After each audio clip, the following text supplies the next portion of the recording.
about what extending the closing date and the repercussions from that. So, obviously when you sign a contract, there's a closing date in there. There's also, if you use the GARP contract, there's an opportunity to extend that closing date unilaterally on either side. Obviously, both sides can mutually agree to extend that as well. But say none of that happens here. You've got a closing date of August 1st.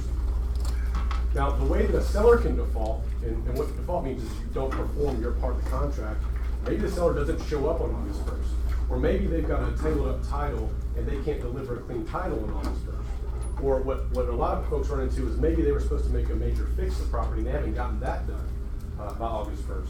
So if they get that date and they have not performed, they are in default unless the date is extended. So what does that mean for your buyer? Well, that means your buyer, obviously they probably want to buy the property. So their options are to extend the closing date and give them some more breathing room to get to the point where they can sell the property. You can force them to use their unilateral extension and play that one-time card, or you can walk away from the property. Obviously, a lot of folks don't want to do that. But if you walk away from the property, you're giving the seller the opportunity to get out of that contract and go sell it to somebody else. You could sue for specific performance. Sometimes buyers do that. They can get really complicated. And what that means is you go to court and say, listen, they didn't sell it to me by the date they said they would. They only have to sell it to me. You can't go sell it to anybody else. So that's the way a seller can default in your options as a buyer. On the other side, the way that a buyer can default is basically not come to closing and not sign the papers, or not get the money to the table. Now, if you get to that point and the buyer defaults and the contract is not extended, that means the seller gets the earnest money, essentially. The seller can sometimes try to sue and make that buyer try to buy the property. It doesn't normally work that way. Normally, what happens is the buyer doesn't show up with the money and sign the papers on the closing date. The seller gets the earnest money. Now, one last thing on that. If you get to that closing date, a lot of times the reason why a buyer would default would be maybe a lender didn't get their stuff together, or maybe they just couldn't get their funds together, or maybe they just changed their mind. The buyer can extend that for one 8-day period unilaterally, or they can come to an agreement with the other party to extend that date. So just back to fundamentals about default and options when you get up against it. Obviously, the easiest thing is to mutually agree to move that date, but sometimes there's some reasons why either party might want to leverage the situation to not do that. So if you ever have questions about that, if you're getting up against a closing date, or you can see that it's not going to happen, even if it's not a deal that's happening in our office, and you need some help, feel free to give me a call. I'd be happy to talk you through it. So, Thank you, Charlie. Just FYI, Charlie always makes himself available to help us in any way that, if you just have a simple question, he's always open to that, and I appreciate that, Charlie. CBC. Thank you. Good morning, everybody. Jim Heitzer, Will's agents. Joe's in the client consultation, so he'll be around a little bit later. Just want to talk first-time home buyers for a little bit. The average price in Georgia for a first-time home buyer is about $220-something thousand at the present time. This market center, we're probably a first-time home buyer average in the high threes.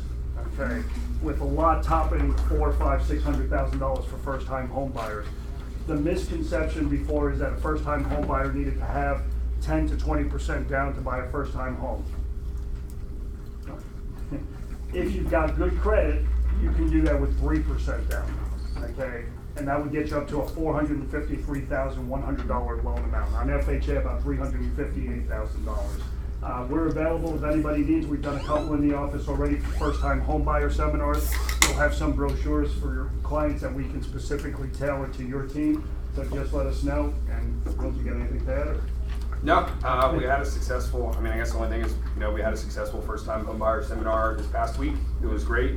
We like putting it on, especially informing newer agents on first-time home buyers and cash to close to expect as far as monthly payments. So please just let us know if there's anything we can do. Quick question. Yeah. How many of you remember the percentage of home sales from 2017 that the National Association of Realtors said was first-time home buyers? He's talking about first-time home buyers. 20? A little higher than that. They're going to be surprised. Amy? Like 60? No. 40 something? It was 37%. So almost Yeah. over a third, more than a third of home sales are first-time home buyers. They don't have anything to sell, they usually can close quickly. They're just not aware sometimes that they can go ahead and purchase. So they're hiding in apartment complexes, paying way too much rent. So that's a great opportunity to bring them into the home ownership arena. Absolutely. I appreciate it. Thank you, Rob. Nope. Al, Quick question, do y'all have any of that grant money left? We have grant money yet left because we do Federal Home Loan Bank, but remember, there's a lot of restrictions with the grant money. Okay, you have income limitations. So, in the areas that we're speaking about, a lot of the clients are going to exceed that income limitation because of where it is. Usually for a single person, you're at about $42,500 income limitation, which puts them at about $150,000 home purchase at that point. So the answer is yes, but real restrictive. Yeah, for the client, not for us. Okay. Appreciate it. great question. Thank you. Great question. Thanks. Do you enjoy your lunch today? Okay, great. Thank Drew.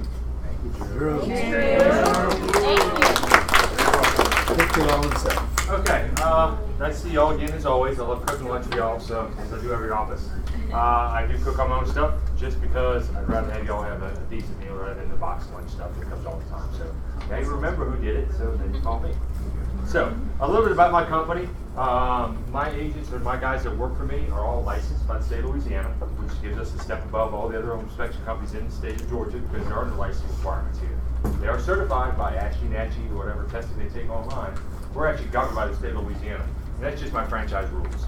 So hopefully that gives you a little bit better standard of inspector. I'm not saying there's not great inspectors out there. There are, which I would like to talk to you a little bit about that at the end of my spiel here.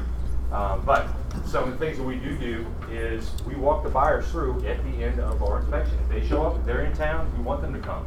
Have them come the last half an hour, we're going to hold their hand and walk them all the way around the house. They show them every little nook and cranny that we found. We're going to show that to them. They really usually appreciate that. I've never found a buyer that didn't. We want to keep them right in the same path. I mean, they put an offer in this house, we want to keep them not too happy, not too sad, they're right down the middle, they're ready to go, and they're ready to go to the closing table. That's what's important. Now, we're going to make sure they understand exactly what's going on in that house.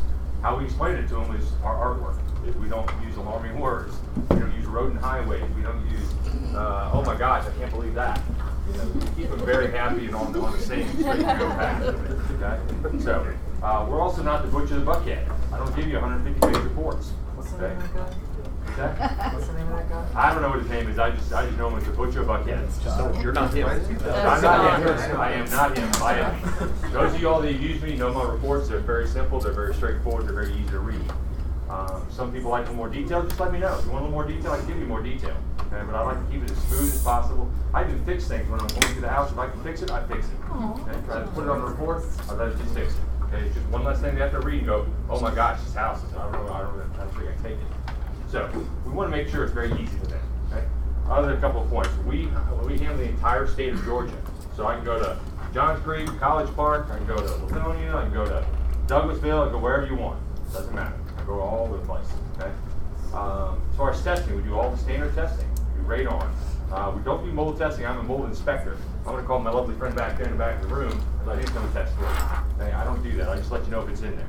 We also are termite inspectors. We inspect for termites. Okay? So we do all that stuff when we're going top to bottom in and out of this house. Lastly is how to set up an appointment with us. Keep this brochure handy. It's got my prices. My competition can look right at it. I don't care. It is what it is. It's right here. Square footage only. Okay? If it's in Buckhead or College Park, doesn't matter. Same square footage. I'm doing the same amount of work. Okay?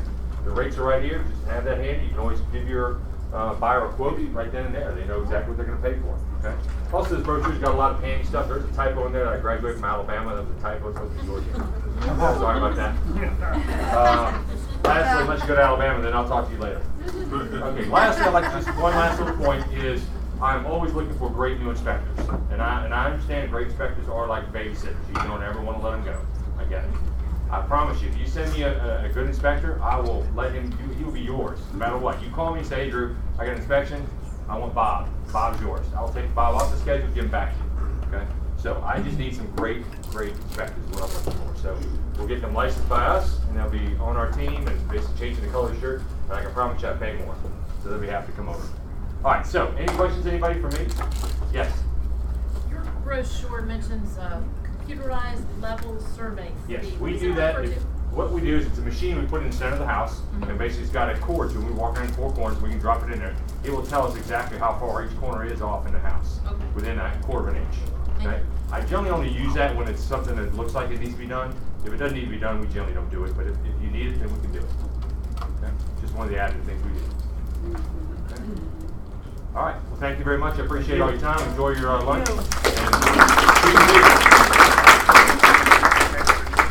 Don't you always appreciate that Drew goes the extra mile, especially in the lunch department? He gets up and cooks whatever we're having himself every morning. That's just awesome. We appreciate that.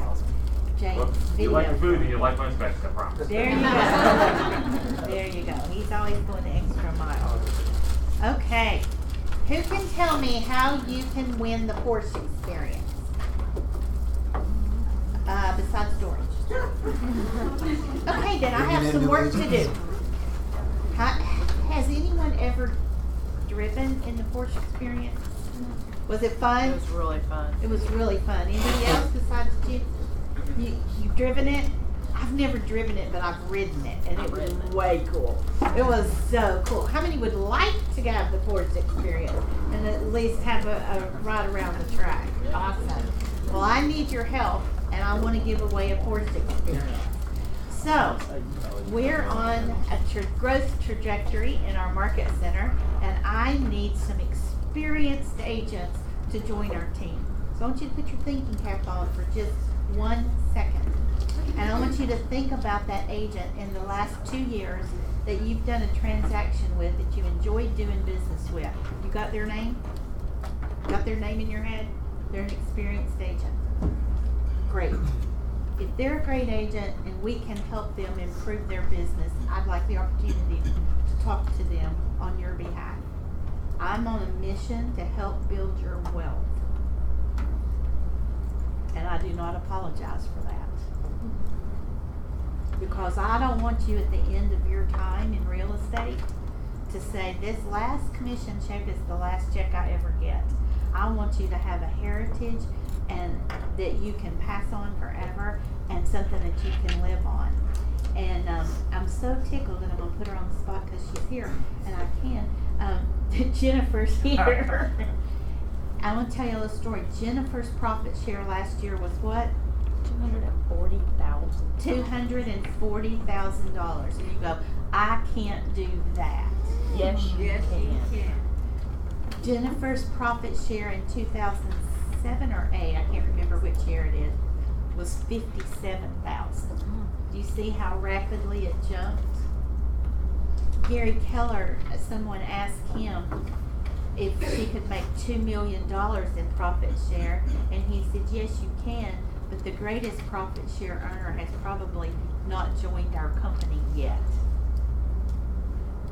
So there's more to come. Does that make sense? And I am passionate. What would an extra $60,000 a year do for you? I don't hear you. Be great. It would be great, but what would it do? Send you on vacation. Send you on vacation. What else? Down payment on a Porsche. Down payment on a Porsche. A large chunk of it, actually. What else? Pay off student loans. Pay off student loans. What else? Kids college. Kids college. What else? Facelift.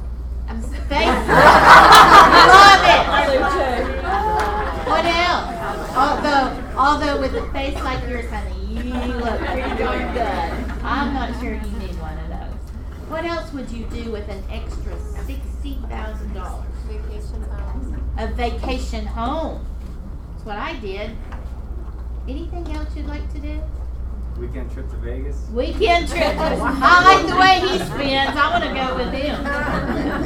Sammy has fun wherever he goes. But I am passionate about the fact that your last commission check will not be your last income from this company.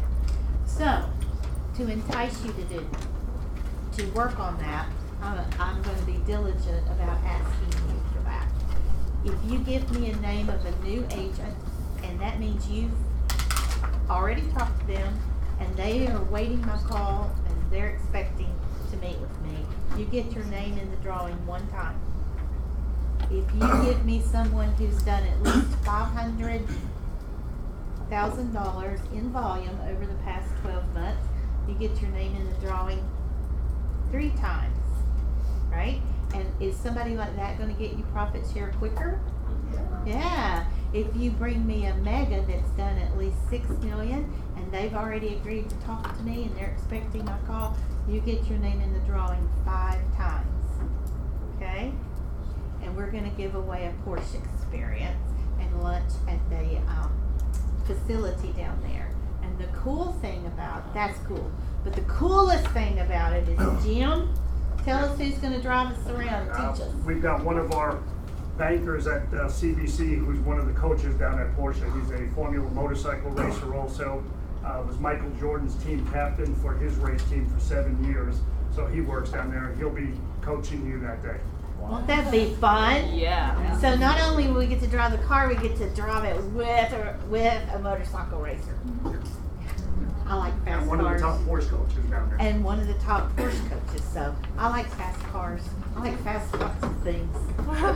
So get those names in fast. Talk to those people. I want you growing that profit share fast. Training opportunities. All right, I'll be fast. Fast. Speaking of which, all right, being fast. These classes are almost filled up, guys. The online lead gen for agents.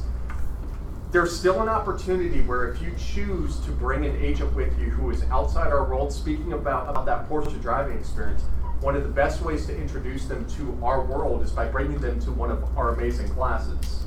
So you bring somebody to one of these classes, let me know and I'll be sure that we make room for one of your guests. So June 27th, Sonia is going to be teaching on Facebook ads and Instagram.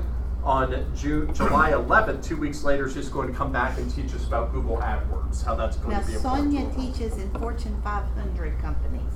This is her business. We're just lucky that her husband works here, and so we kind of ask her to do this just for us. Normally, this is not her thing. So you're going to get a great treat that We're day. big on asking for favors. Yeah. So, on top of that, right after team meeting today, Kathy is going to be teaching about the ins and outs of new construction. People all the time are asking, James, what should I do for new construction? James, there's a new project I just went under contract for a new home. What do I do? Okay, this is the class for you. 1:30 to 4:30 is just going to be digging deep on best practices, how to communicate with the on-site agent, what you should be doing in terms of inspections. So show up for that one, it's going to be good. I'm going to skip over my class and go to the 26th. We've got 3 great classes, but J.D. Kellum has a heart for trees falling on properties in the city of Atlanta. That's Everybody because know one fell why. in his yard. That's exactly right. So he says that he wants to protect you, he wants to protect your clients. We happen to build a giant city in the middle of a forest. So there are a lot of trees that are dying and leaning. What are the best practices you need to do to protect against damage to your property? So we're going to have a panel discussion where he's having an attorney, he has an arborist, a couple of people who've gone through Insurance this, person. an insurance agent. June 26th from 11 to 12 in this room. 2 hours later, there's going to be an e-edge database workshop. So for those of you who are saying, James, what is e-edge? How do I get my e-edge up and running? I get that question almost every day. Fine, I'm going to run a class for it. So on the 26th from 1 to 2:30, and then at the end of the month, June 28th, Justin Lance is going to be teaching his advanced pricing class. So beyond just the basics of how to do a CMA, he's going to be digging a little bit deeper. So if you've never done a CMA, this might not be the class for you because he does do introductory. This is level 2.0, okay? Any questions about our upcoming classes? Robin, I know you've got one other one that's coming August 6th. August 6th, Bold. We'll have first step to Bold, and our teacher this year is someone that hasn't taught on the East Coast, but he is phenomenal.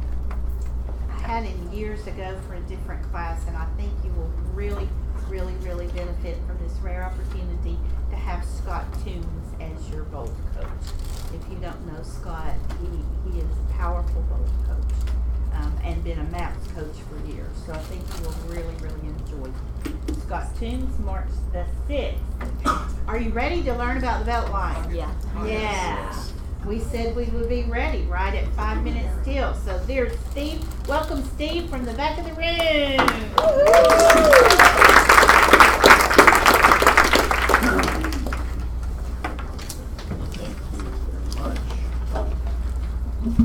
Do you need help quarterbacking that?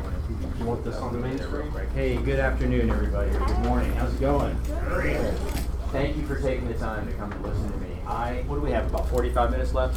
Okay, I can talk forever about the Atlanta Beltline, but I won't. I want to, first of all, give you a little background and set some context for what I'm going to share with you today. So I'm retired from I did training and coaching and development in the wealth management industry for 30 years. So I trained wealth advisors from Morgan Stanley and Smith Barney and big brokerage firms all over North America. I did that for 30 years.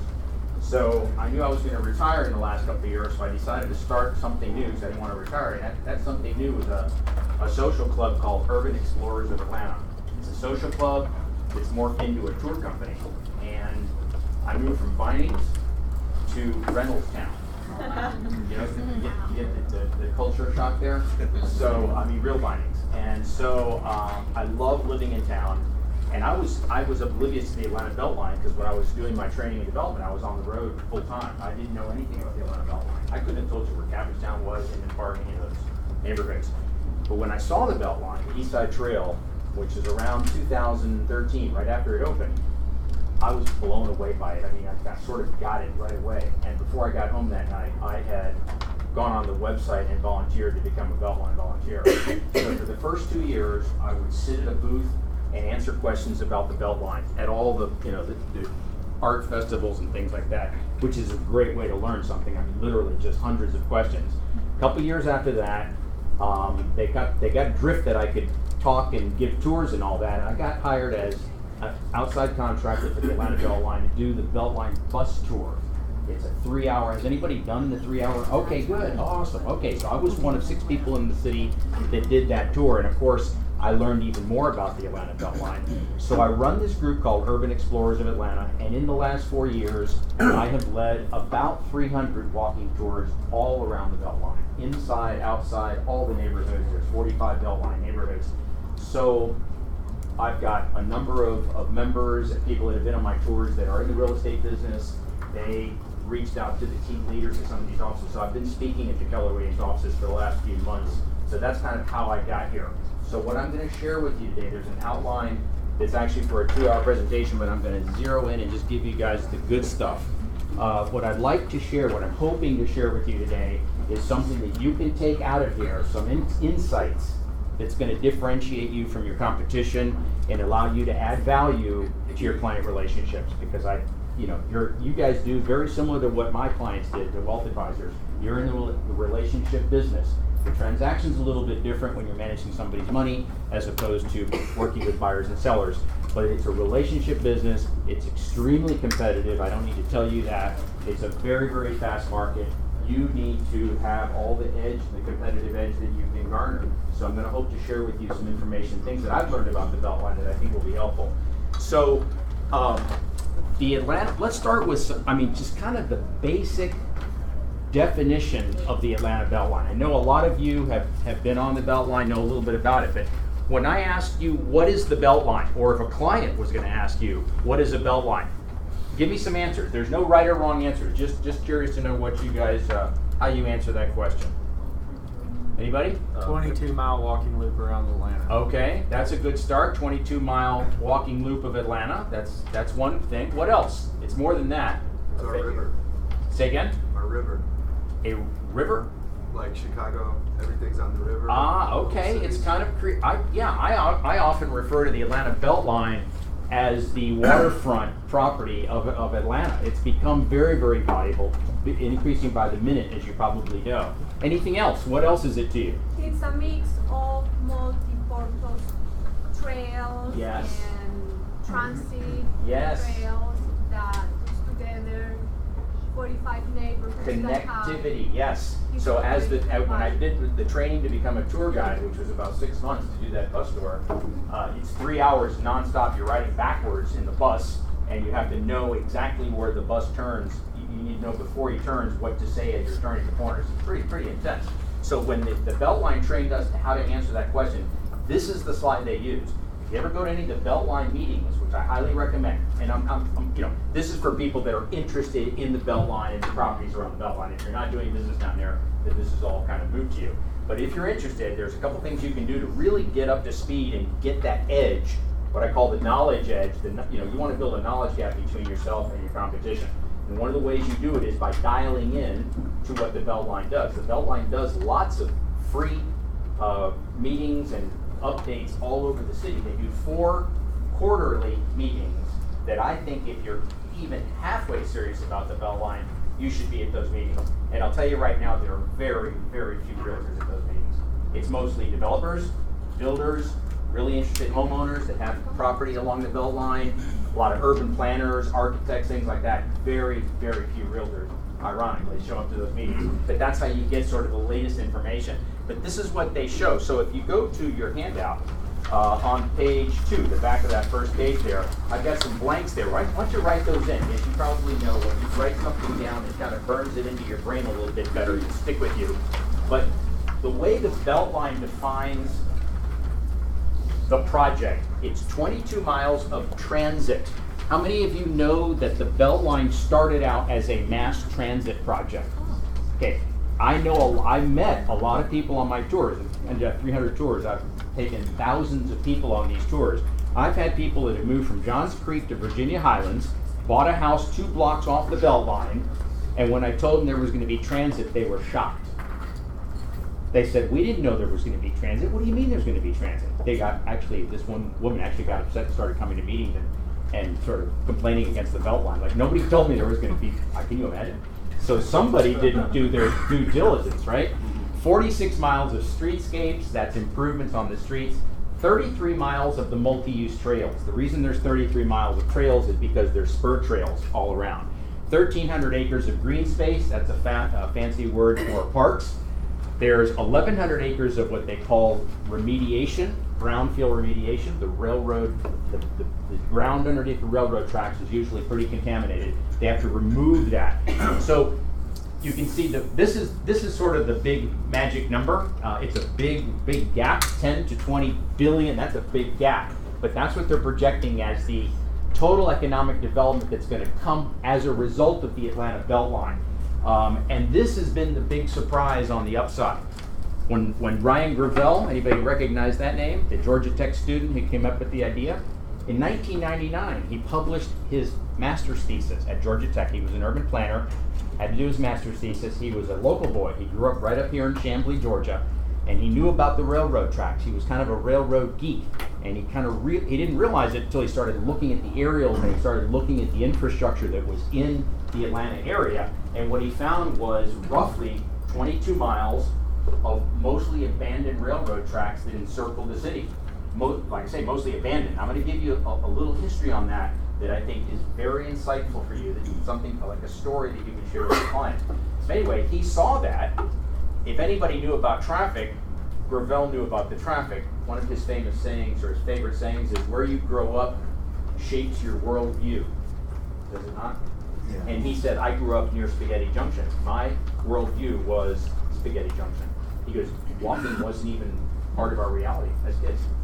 So now his kids are growing up on the Beltline because he lived down there by Rathbun Steakhouse on the East Side Trail, right? So he saw those old tracks and he said, what if, and this guy is a true visionary, what if we could yank all those old railroad tracks out and put in a modern day light rail transit system?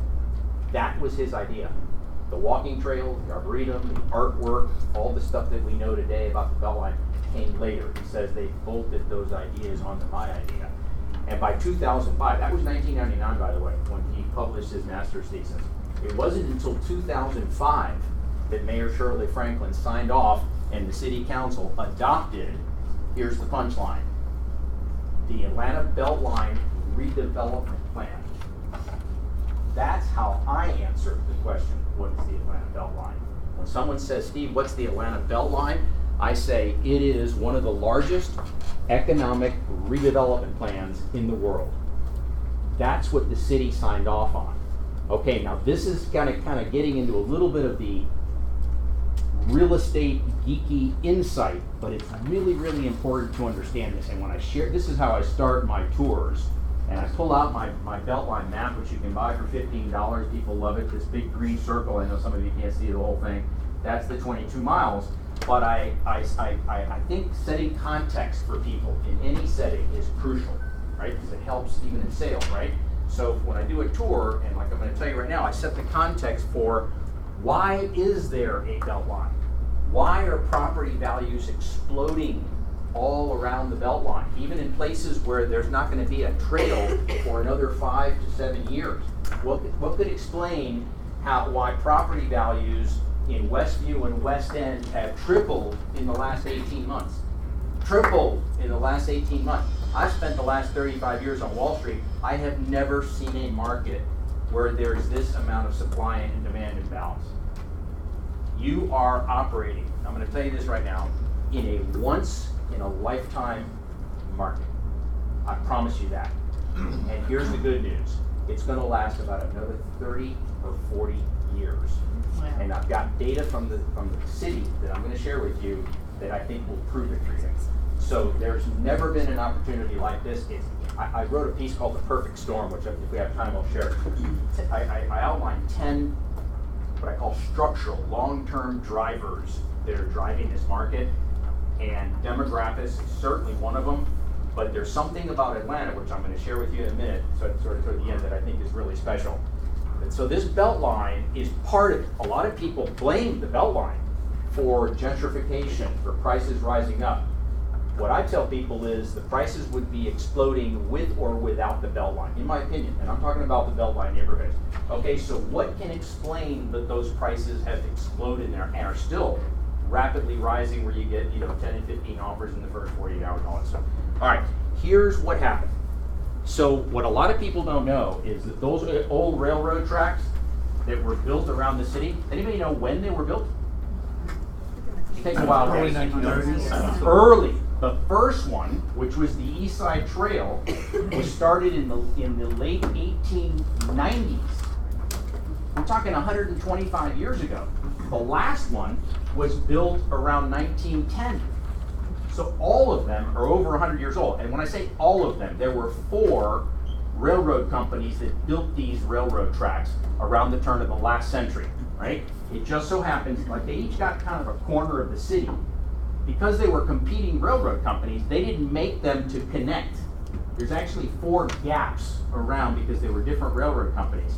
So one of the challenges the Beltline has right now is connecting those gaps. If you know in Reynoldstown, where I live in Cabbagetown, there's a big gap right here between the Krog Tunnel and Stein Steel. We were just down there last night getting a tour. That gap, that about almost a mile down Wiley Street in Reynoldstown, is one of those gaps between one of the belt lines and the other belt line. All right, here's the interesting history about this thing. Why in the world, in 1900, do you know what this was, what do you think the land, what was it like a mile outside of the city in 1900? Rural. Forest. You're in the middle of nowhere. Why in the world would the railroad companies build railroad tracks around the city a mile out of the city? It was cheap. They would have been cheaper, but there's a more compelling reason. For commerce, for commerce. Trees. Okay. The Battle of Atlanta took place in 1864. That was toward the end of the Civil War. By the end of 1864, the city was in ashes. The city of Atlanta was in ashes, right? Partly because the Confederates burned some of it, and then Sherman burned the rest of it. He evacuated the city. So we're talking 30 years after the Civil War that these belt lines were put in place. The reason they were put in place, this is fascinating, the city came back so strong from the Civil War during Reconstruction, the downtown was booming. As you probably know, Atlanta got started as the terminal point of a railroad line that came in from up north. The city was growing so fast, basically they told the railroad companies, you got to get the heck out of downtown. We're trying to have a city down here. We're trying to have shops and people living down here. So they told the freight train companies, go out of the city. And what I call this is the 285 for trains. These are bypasses. Seriously, they were bypasses. They were built to divert and get the trains outside of the city. They were built as short haul tracks, right? So they moved haul around freight around the city, short hauls. But that's why they got built. All right, here's where it gets interesting. Anybody in Atlanta, when they built 285, or when they started constructing it back in the 60s and 70s, what happened to all the land along 285? It's still going up. It's still going up. A lot of boom, Dunwoody kind of came out of the ground. Perimeter Mall, Cobb Galleria, the GM plant. I mean, all along 285, you had a tremendous amount of growth. What do you think happened in the early 1900s when they put these railroad tracks in around? Remember, it was a railroad town. Almost everybody was employed in the railroad business. Little bitty towns and manufacturing started sprouting up, and places like Adair Park, Cabbagetown, Reynoldstown, Pittsburgh, Westview, all these neighborhoods were booming, just like you saw with 285. Okay? And this continued for decades. This was the driver. This was the employment driver of the city of Atlanta, was the railroad business. Okay? I'm getting to the point that's relevant for your business here. So something happened. A disruptive technology came along around 1940, 1950 that basically put the short haul freight train business out of business. Not automobiles. The trucking industry basically was a more efficient way to move cargo and freight short distances. Stick with me on this.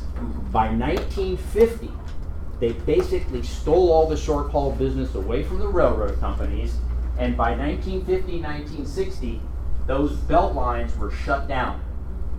The railroad company said, we're going to just let the trucks have the short haul stuff. We're going to concentrate on the interstate business.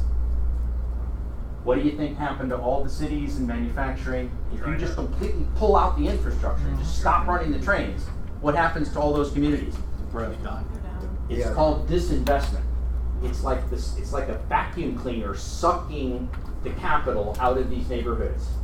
And for decades, money has been sucked out of all those neighborhoods around the city. And then in the 1950s, as if that wasn't bad enough, we had all the civil rights issues, desegregation, and a lot of people decided they didn't want to live in Atlanta. So you have this double whammy of gargantuan proportions that pretty much decimated the communities all around the Atlanta Beltline. So in 2005, you're talking about, I'm getting kind of goosebumps because I couldn't even have told you what century the Civil War was fought in 10 years ago, honest to God. I was not a historian. I'm a financial guy. I could not, now I can tell you at least what century, and I know a little bit about the Battle of Atlanta. But I find this fascinating because here's the punchline to this whole part of the history story. Okay, then I'll get into some of the good real estate stuff and give you some sizzle. But this is important. The reason Ryan Gravel knew this, he did his homework. He's an urban planner, right? He did the thesis, right? He was thinking transit, but he also hoped in the back of his mind that if they built this rapid transit system and allowed people to get around the city, that it would bring some economic development to some of these areas that desperately need it. Well, Mayor Shirley Franklin, who was the mayor in 2005 when they signed off on it, she was like, that's the last hope we have of breathing life back into these neighborhoods. And that right there is why there's an Atlanta Beltline. Because of the economic development potential, the dream that it had for breathing life in these communities. Now, here's what's interesting. Ryan Gravel, Shirley Franklin, all the city council people, Kathy Woolard, by the way, who ran for mayor, was the champion. She was like the only person on the city council that read Ryan Gravel's thesis. He sent it to everybody. Only one person read it. Only one person took him seriously. It was Kathy Woolard, who is still kind of at his side. All right. The reason they signed off on that Beltline was to breathe life back into these communities.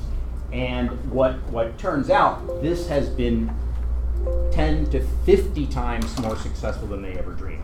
So now we have the good news, bad news scenario, right? We've got all this economic development coming into these neighborhoods, but along with that, you have neighborhoods that were, in some cases, 50% of the houses were blighted and boarded up And now you've got investors coming in from all over the place. And I mean all over the place, okay? About a month ago, I do a lot of tours, private tours, and people will hire me to drive them around and show them what's coming. And that's part of what I do, where the transit-oriented development's coming. And one guy was an investor, and he called me, and I thought he was French. He had a very thick accent. And turns out he was from Israel. He's an institutional investor from Israel with pretty much unlimited capital. Been building homes in Johns Creek for the last 5-7 years. The company has decided they wanted to start buying property around the Beltline. My point is the money's coming in from all over. All right, let me share. I want to switch gears here and give you some insights about some things that you should know that I think will give you an edge. So look at, it's item number 7 on my outline. It's right below where those things are. So remember that it's a transit project, okay? There are something called the master plans. There are 10 master plans. When the city signed off on it in 2005, what's the first thing you're going to need if you're going to build a $5 billion, 35-year infrastructure project? What's the first thing you're going to need? Money. Well, you're going to need money. What do you do when you decide you want to build a house? What's the first thing you need? Plans. You need a set of plans. So they created a set of plans. They're called sub-area master plans. The area that we're talking about, we call this the Beltline corridor. It's about 22 miles all the way around. That's the old railroad corridor. They created a planning area that's roughly half a mile on either side of the corridor. So you've got about a 1 mile swath of land that goes around 22 miles. That's a lot of land. So to make it manageable, they chopped it up into 10 pieces. These are what are known as the sub-areas, right? There is a master plan for each of the 10 sub-areas. You can find them, just do a search. They were done between 2009 and 2011. But the reason they're important, if you look at my outline there, what you're going to find in those master plans, and you're going to have to sift through them because they're hundreds and hundreds, in some cases thousands of pages long. But they've got some pretty cool maps, like zoning recommendations.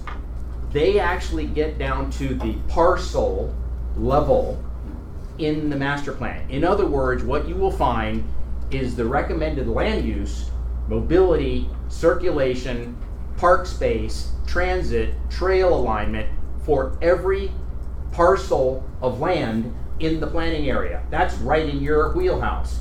And if you have clients that are interested in buying around the Beltline, it will really be to your advantage to kind of have a sense of what's coming. Yes, sir? Did the city actually rezone to those new plans? They are in the process. They're, in the case of where they make recommendations, they will try to do some of that If you rezoning. presented a new use that conformed to the That's plan, correct. you So for find it example, approved. for each of the planning areas, there are maps that were done. These are big engineering companies that do these plans, right? These are huge companies. Each company got about 2 or 3 of the master plans. Okay, so there are maps in there that show color-coded what the recommended height and density is for all the properties around the Beltline. And again, I'm not kidding. I'm talking about every parcel of land in that 1 mile swath. So lots of information there. All right, here's some insight that I picked up in the fall of 2017. All these slides are public information. Everything I'm sharing with you is public information. It's all on the Beltline's website. Problem with the Beltline's website, beltline.org, is it's about 10 or 12 years old. They've never deleted anything. So you try to find something on the Beltline website and you're going to need a few hours. So what I try to do, one of the things I do for people is I sort of distill it down and get right down to where we need. This is kind of insightful information. Last year they said, okay, because these master plans are about 7, 8, 9 years old, they need to be revised because things have changed, right? So they've hired the engineering companies that wrote them and said, we need them revised. And they published a schedule. They said, we can't get them all done quickly. So what they're telling us here, this is kind of interesting. Look at the map. By the way, they're not done.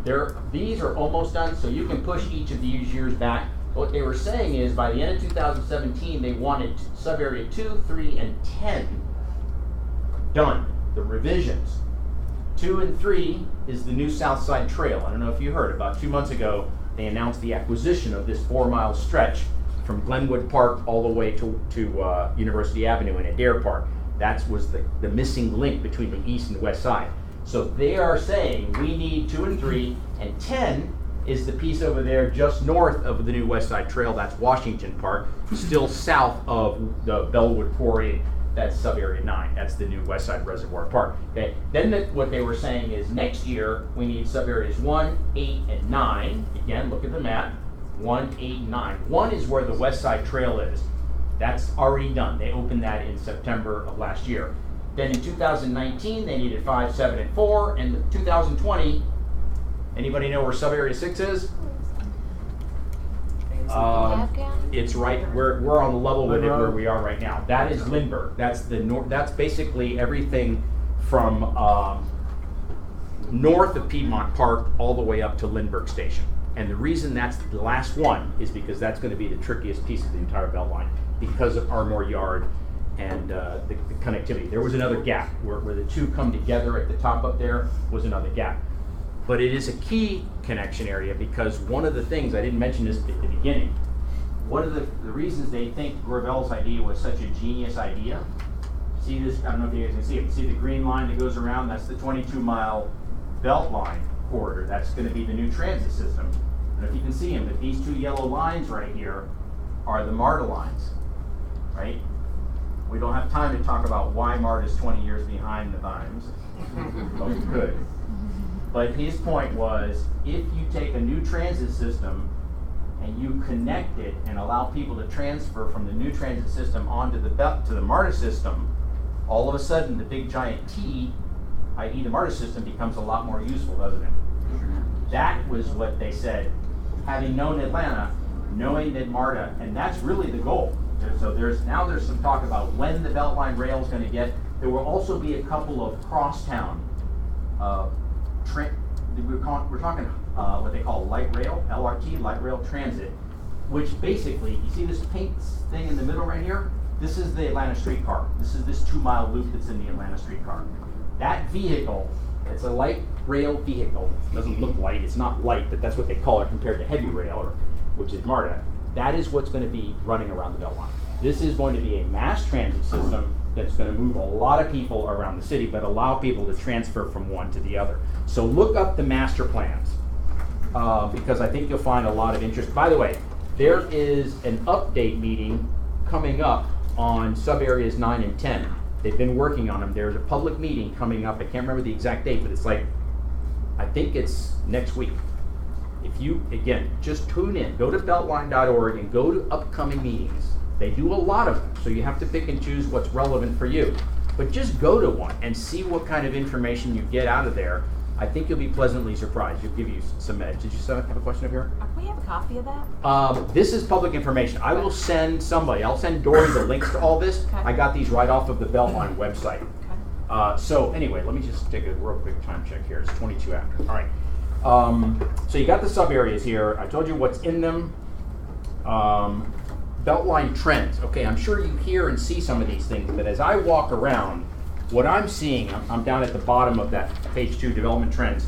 So what you're seeing and what I'm seeing out in the suburbs is, I call them Beltline-like communities. You know what I'm talking about? They're happening all over. I mean, to a certain extent, something like Avalon is kind of a Beltline. Anywhere where they're adding walking trails, these kind of cool West Coast food hall type things, where they're taking old warehouses and converting them to making them look like a Krog Street market, that's all Beltline-like development. That is happening everywhere. And what's interesting about the Beltline property is, because of what those towns were, the fact that they were railroad towns and manufacturing and distribution centers pretty much lining the entire 22 miles, you have just virtually unlimited amount of warehouses and mostly abandoned space. Some of it's structurally sound, some of it's not, but a lot of it is being repurposed, right? It's being turned just like Krog Street Market or just like the Ponce City Market. Those are huge adaptive reuse projects where they just took old buildings, and people love that. That's kind of the trend right now. So that's another trend that I'm seeing. Have you heard of brewery-based development? People usually smile when I say that or laugh. Any craft beer aficionados in here? None? Okay. One. Okay, you and I are going out to Scofflaw. Sounds awesome. So there are literally real estate developments that are sprouting up, and a lot of times they sprout up around breweries. Anybody know where East Decatur Station is? Avondale MARTA Station? Okay. There is a brewery there called Three Taverns, and Three Taverns has spawned like a little, it's a lot of creative space, it's a lot of creative workspace, so you've got architects and designers and restaurants, but it's kind of all sprouted up around there. We're seeing that all along the Beltline. I mean, craft beer, in fact, I think Atlanta Magazine just published a couple days ago a massive primer on craft beer. I mean, it's incredible, really, really well done article, because it's really become a huge industry, right? And so I'll show you another place, and I'll give you some pointers here. How many of you have been on the new West Side Trail, which is over here at Dare Park, the southwest corner? Anybody been on that? Have you been on it since they poured it? What do you think of the trail overall? Well, it's still a little simple. They still need to build shops and buildings just like they did everywhere else around it. The houses as well. They're selling like crazy. It's unbelievable. For like between 250 and 350 in that area. Yep, and they're getting into the 400s in some of those neighborhoods. They're trying to get 400s. Yeah, I think they've actually gotten up in there. All right, so we're talking about the West Side Trail, and I want to maybe share with you a couple of things to focus on and why. Back up a second here too. Okay.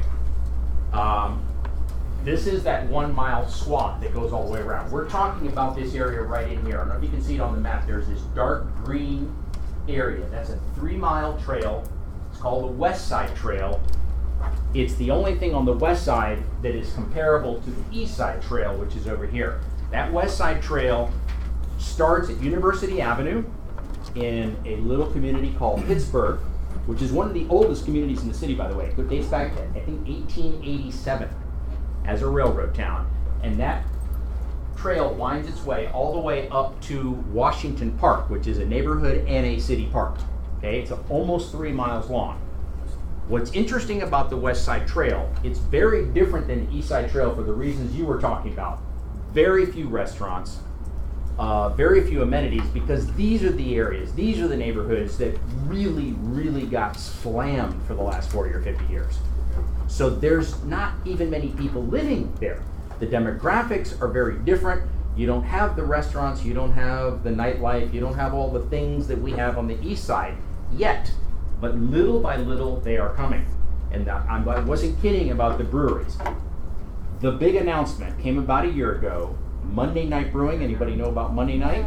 Okay, their first brewery was over by Atlantic Station. Very popular. You know where it is?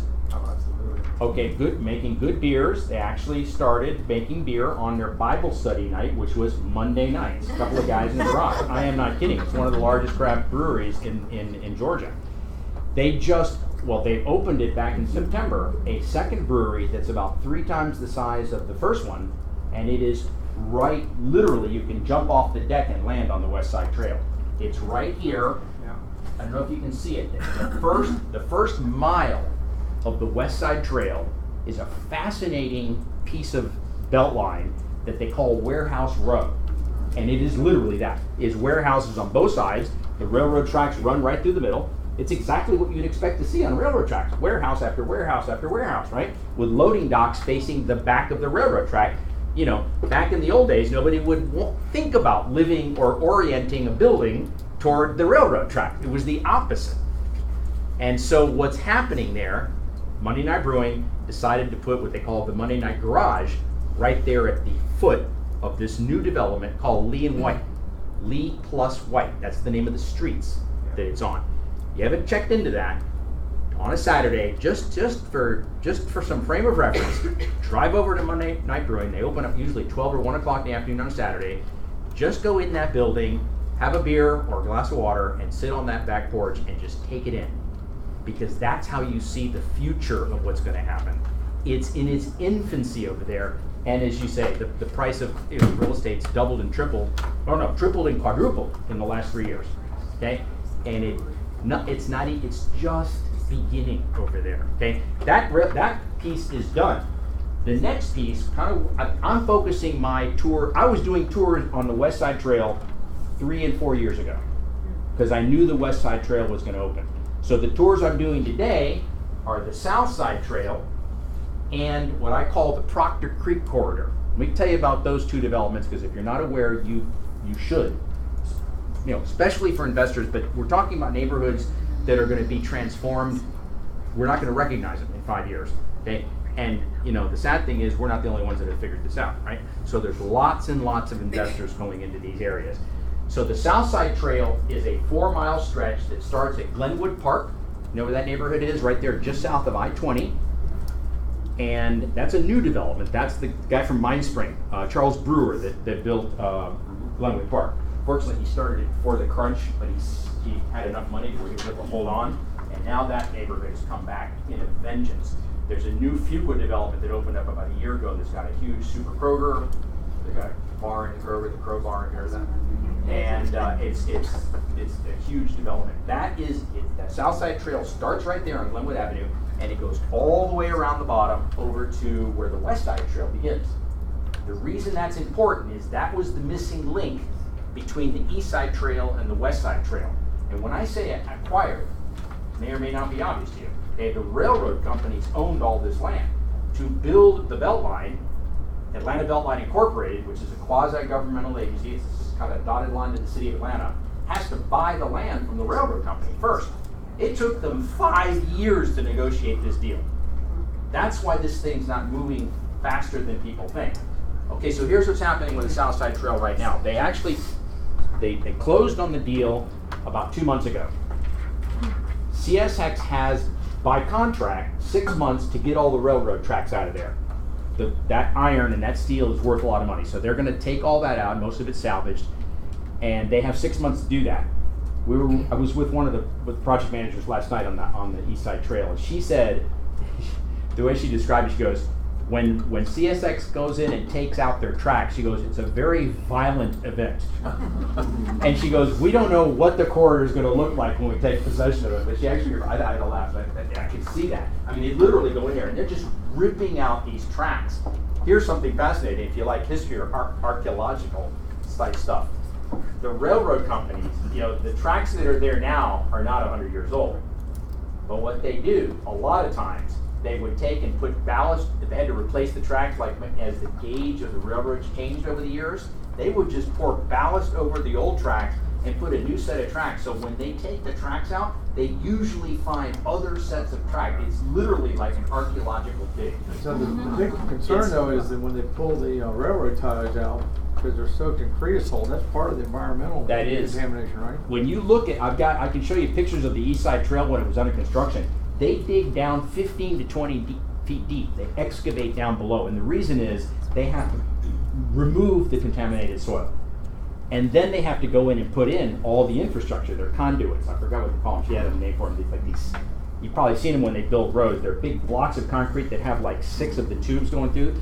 And then they got manholes so they can go down and access. And guess what the Beltline does with those tubes? They rent them out to people like AT&T to run fiber optic lines. That's how they get the revenue to maintain the Atlanta Beltline. All kinds of cool stuff about this project. So you were talking about an area. I'm new to Atlanta. Yeah, it's cool. But between Croc Street and Pond City Market, that is just going crazy in there. And they have a place called Pier something over there, and they got all these condos over there. Yes. And so is it going to be more condos, or is it going to be single homes? It's going to be multifamily. The predominant construction and development along the Beltline is going to be multifamily. So I'm just started doing another series of tours. In fact, I'm doing 2 next week. One on Tuesday daytime from 10 to 12, and the other one's in the evening. I call it the Beltline Sunset Tour. It starts at I think 6, and I've never done this before. I call it envisioning the Beltline. So what we're doing is we're going out on the East Side Trail. We're starting up, you know where the Ansley Mall Publix is? You know where Ansley Mall is on Monroe? That new stretch, by the way, is going to be poured. They're going to be pouring a trail through there many, many years before they ever thought they would. Thanks just randomly to something that Georgia Power announced about a year ago. if you've ever seen them, but they've got those huge transmission lines that run right along the railroad corridor behind Ansley Mall. I'm talking about those ones, the giant towers that run those long distance electric transmission lines. Out of the clear blue, Georgia Power informs the Beltline about a year ago, oh, we need to get in the corridor because we got to do some maintenance on the base of all of our towers. It's time, they need some refurbishing, we need to give them access in case of emergencies. And the Beltline's like, well, what are you going to do? They're like, we need to go in and clear out the corridor, like take out the railroad track, we need to create access as part of our emergency plan. And they're like, sure. Come on in, there you go. They did. I went in there, I was there a couple weeks ago. They've taken out the railroad tracks. That's a big job, it's very expensive, and we're talking millions of dollars a thing. So Georgia Power has done all the dirty work for us. So the Beltline's like, great. So they're gonna go in and pour the 14-foot concrete trail. The design is almost done. I heard it was going to be done in the next couple weeks. And then they got to get some money. You know, everything, they've got to have a little money. But they're going to get the money for that just like that. We're talking about the piece from, does anybody know where Westminster Drive is? Yeah. It's a little bitty street that kind of dead ends into the north part of the park. Yeah. Up there where Monroe and Piedmont come together, Hobnob, Bruni Napoli, any of those. Okay. There's a big green space that's part of Piedmont Park there. So that's Westminster Drive. It kind of comes in off of off of Piedmont. It dead ends there. From there, all the way up to Mason Street, which is near Armour Circle, where Sweetwater Brewing and all that. That's about a good mile and a half, is going to get a concrete trail. So now what you're going to be able to do, I'm sort of jumping around, I'm sorry, but so that South Side Trail, so what the Beltline owns as of right now is from Armour Yard, which is where 85 and Beaufort Highway Connector cross MARTA. That's also the Beltline. The Beltline corridor and the MARTA corridor are almost on top of each other as they go under 85. And then it turns and it kind of, that's where that one Beltline ended. There is no, it then is Armour Yard and that huge MARTA facility, which that's why they can't figure out how to get over that or under it. So that's why it's phase 3. Anyway, they own from that all the way up to Washington Park, which is roughly 70% of the corridor. Wow. They don't own that piece, that whole northern arc, which is still active line, by the way. That's the only piece of the Beltline where CSX is still running freight trains. It's like a couple a day. All right, so this is significant. And I think what you're going to see over the next 10 to 15 years is they will build the trail, that entire stretch, and the transit on most of it, and I don't think we're going to see anything up there for 20 plus years. I really don't. At least that's the insights that I'm getting from that. All right, in the last couple of minutes, I'm going to give you guys something. You're going to be so excited when you leave here. By the way, the people that I coached for 30 years, well, I was one for 10 years, then I coached for 20 years, are salespeople. I mean, they're salespeople on steroids, so as you can tell, I'm a sales guy. I train salespeople, I coach salespeople all my life. So you need, I think as salespeople, you need something that gives people a sense of urgency. I mean, it's a hot market right now, but it's not always going to be a hot market. Nothing goes in a straight line. For those of you that got in the business after the crunch, prepare yourself. This market is not going to go straight up forever. No market goes straight up forever. You can't, right? There's going to be corrections. But what I'm about ready to tell you and share with you is information that the city shared about a year and a half ago. It's about demographics, it's about population growth, and it's why the 30 to 40 year trend is literally, we called them ruler stocks. Back in the day, Microsoft, Home Depot, Intel, these great companies, we call them ruler stocks because if you look back at a 20-year chart of the stock price, literally it's a straight line. That's the market we're in right now for real estate. So that's the good news. All right, so let me see if I can get these. Is that only Beltline real estate, or can no, this isn't just Beltline. Where's is it? Can you get those JPEGs up here for me? I'm going to. Okay, so here's let me set the context with this. I'm going to actually show you the data that the city provided, and this is in my piece, which is called The Perfect Storm. I don't know if you guys got a link, but I wrote a piece about a month ago, and I delineated these 10 drivers of why the real estate market is booming in Atlanta, and one of them was what I'm about ready to share with you. Okay, so in about 2 years ago, the city of Atlanta hired a new planning commissioner. Okay?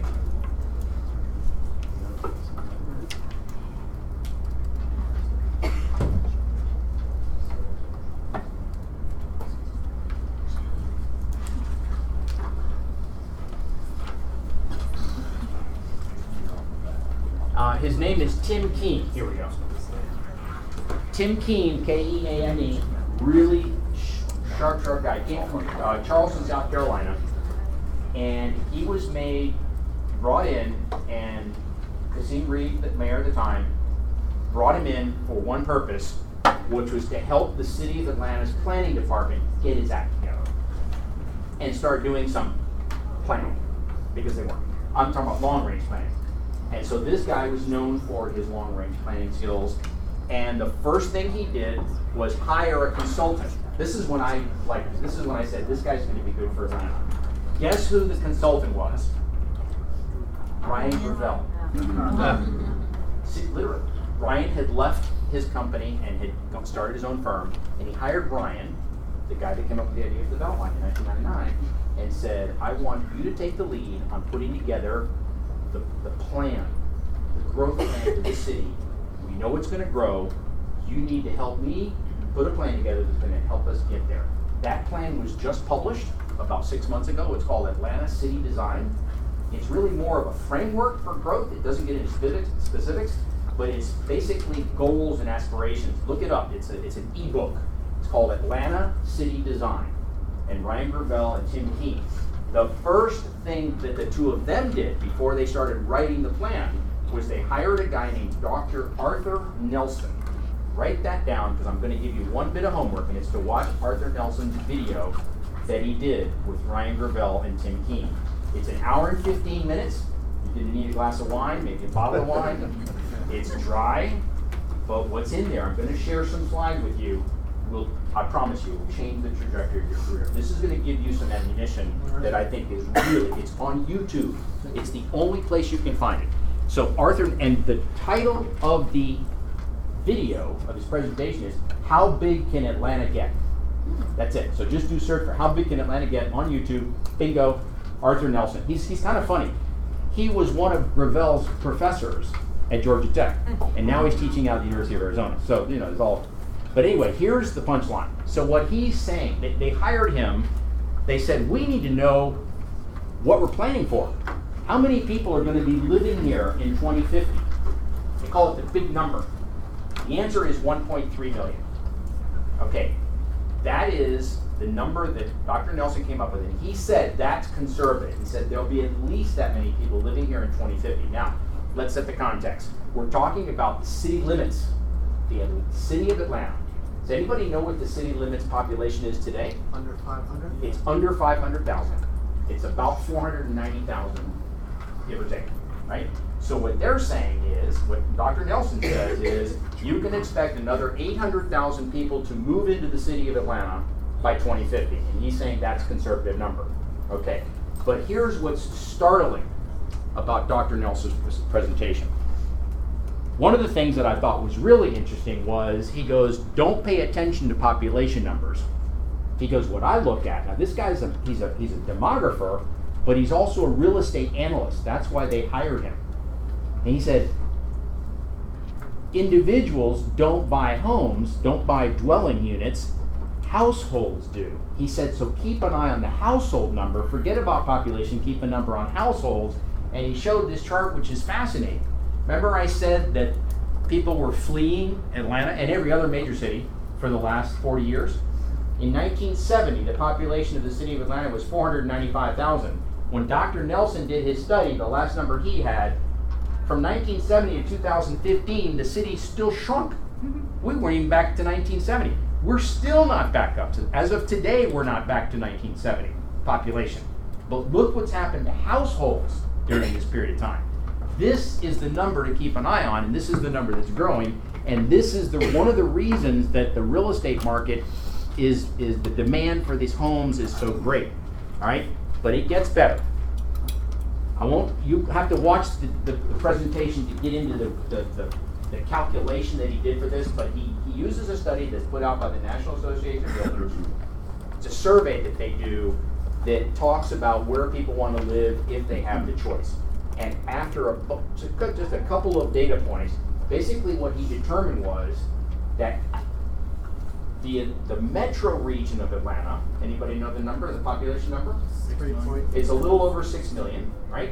So he basically inferred from the NAR study and the survey on some pretty good correlations that with a region as large as the one we have of 6-point-something million, he said, today, hold on to your seats, guys, there should be 900,000 people living in the city of Atlanta. He says that as of this moment, there is an unmet housing need of 400,000 in the city of Atlanta. That's now. So he said, that's why I say this supply and demand imbalance isn't going anywhere. And I feel it. I'm in these neighborhoods all the time, on the ground. I see it. You can feel it when you walk around. When you go to that place, like that's why I said go to Monday Night Brewing and just sit on the back patio and have a beer and just take it in. Just sit back there on a nice day and you can feel it. You can feel this coming. It's incredible. All right, so that is one of the things you'll learn about in that. Let's see what else I've got in there. I know we're gonna have to wrap this up, and I can stay for a little bit. So that's Dr. Arthur Nelson, and okay, here's another one. This is another kind of a cool thing. So then he says, so if we're gonna have 800,000 people moving in, where are they gonna live? Right? So he's identified these sort of three buckets. One he calls infill and redevelopment. What does that mean to you as real estate professionals? Infill? Existing neighborhoods. Existing neighborhoods. Redevelopment is what we're talking about. He said, notice the Atlanta Beltline is the third on his list. All those warehouses around the Beltline, somebody was asking me what are they going to build? If you go down the East Side Trail right now, you go to where New Realm, I don't know if that's what you were talking about, the New Realm Brewing, across is all those new townhouses they're building, and the Amley apartments that are all around Old Fourth Ward Park. That is what the Beltline is going to look like all the way around. And the reason is they need housing. They could use housing for another 400,000 right now, and they're going to need housing for another 800,000 over the next couple of decades. So they need density. That's a word I'm sure you're hearing a lot in your industry. When Tim Keene first arrived in Atlanta, they did a bunch of meetings all over the city. He and Ryan would get together and basically tell people, he said, we need two things. We need to get two things right in Atlanta. And if we don't get these two things right, you're not going to want to live here. They actually said that in public. One of them was transit, and the other was density. And then in the next breath, the people would gasp when they heard the word density. So then he would I heard him say something, this is the way I interpret it, that I think is helpful. He goes, how many of you have ever been to San Francisco? Everybody raise their hand. How many people love San Francisco? Everybody raise their hand. How many like New York City? Like, you love that? Yeah, Boston, yeah. Guess what? Those cities are extremely dense. He goes, what he basically was saying is the city of Atlanta can be cool, can be a really great place to live, and be much more dense. In fact, it has to be much more dense because there's no other single family homes. So my punchline, and then I'll stop talking, is if you own a single family home, or if you can buy a single family home, single family homes in Atlanta, in the city limits, in the next 20 to 30 years are going to skyrocket in price. It's going to be, how many have been to San Francisco? In downtown San Francisco. Have you ever seen a single family home in San Francisco? Guess what? They're there, but they're all about 5 million and above. You can't really tell because they don't have any front yard. They don't even have porches like we do here. They've got backyards and they've got big, it's almost like New Orleans. Sometimes you can't tell there's this gorgeous, those are single family units, but they're 5 to 10 million, extremely rare, and having a yard in San Francisco ain't gonna happen, right? Or New York City. That's where we're headed, guys. So you guys are in a great business. Thank you for your time. We'll look,